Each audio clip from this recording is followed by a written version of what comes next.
अस्सलाम वालेकुम जी। इमरान खान ने एक इंटरव्यू दिया है और उसमें बात की है कि शायद उनकी जिंदगी आखिरी फेज में दाखिल हो चुकी है। पाकिस्तान भर के मीडिया पे खबरें आ रही हैं, उनको जहर दिया जाएगा, असैसिनेट दोबारा किया जाएगा, उन पे हमला किया जाएगा, उनको इस पाकिस्तान में रहने नहीं दिया जाएगा और कौम शायद जाग जाए ये तहरीर पढ़ने से। शायद कि खान साहब ने क्या किया इस कौम हुकूमत के लिए।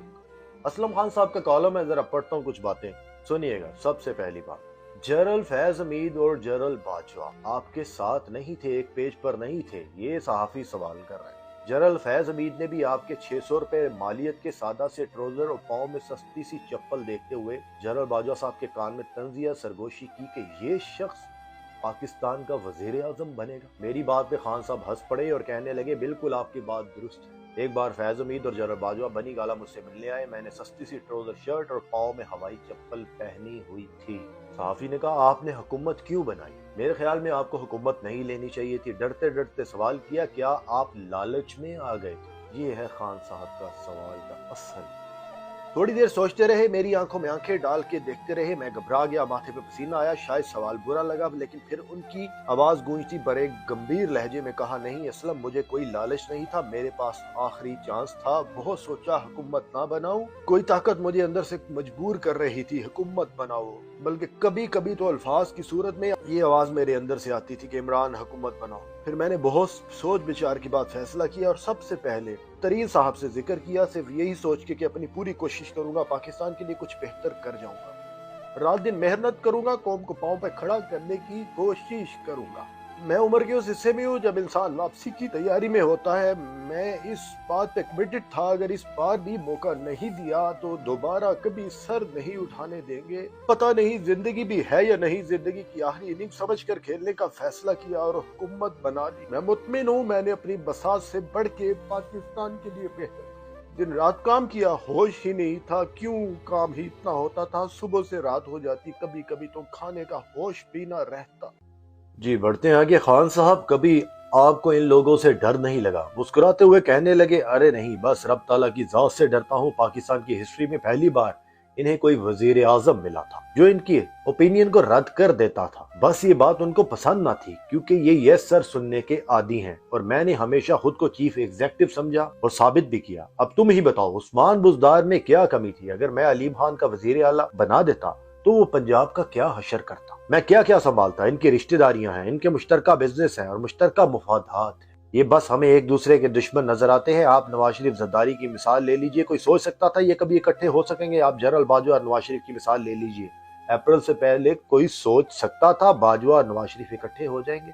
लेकिन देखो, सब इकट्ठे हुए क्योंकि मुफादात मुश्तरका है, बिजनेस मुश्तरका है।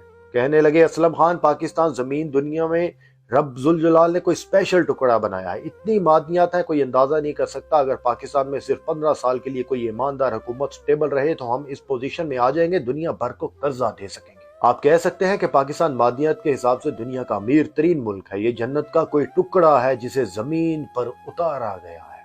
मैं कभी बहुत हैरान होता हूँ, इतना करम हम पे क्यों है? कहने लगे, पूरी दुनिया के मुल्कों के मौसम की इंटेलिजेंस कीजिए। पाकिस्तान वाहिद मुल्क है जहां इंसान पावर और एनर्जी के बगैर जिंदगी जी सकता है, वरना दूसरे ममालिक में तो इसका तस्वुर ही मुहाल है। आप यूरोप, कनाडा, रूस, अमेरिका, हत्ता के गल्फ, सऊदी अरब को देख लीजिए, क्या वहां नेचुरल जिंदगी गुजारी जा सकती है? मुमकिन ही नहीं। या इंसान ठिठर कर मर जाएंगे या गर्मी से पिघल जाएंगे।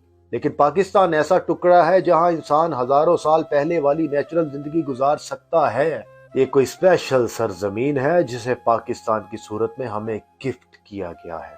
यकीन कीजिए, उनकी इस बात ने मेरे रोंगटे खड़े कर दिए। मैंने कभी इस एंगल से सोचा ही नहीं था। ये एंकर गया।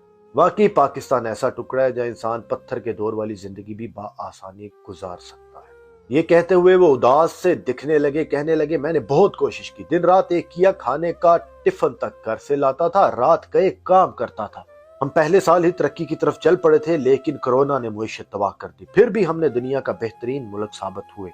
कोरोना के बावजूद हमारी तरक्की की रफ्तार बहुत बेहतर रही। हाँ, एक बात और बता दूं, कोरोना के दौरान भी टांगे खींचने में लगे हुए थे, साजिशें करते रहे। मैं लॉकडाउन नहीं करना चाहता था, लेकिन मुराद अली शाह ने लॉकडाउन लगा दिया। हत्ता कि उस्मान बुज़दार को बाईपास करते हुए पंजाब में भी लॉकडाउन लगा दिया, जिस पर मेरे शदीद इख्तलाफात ने जन्म लिया।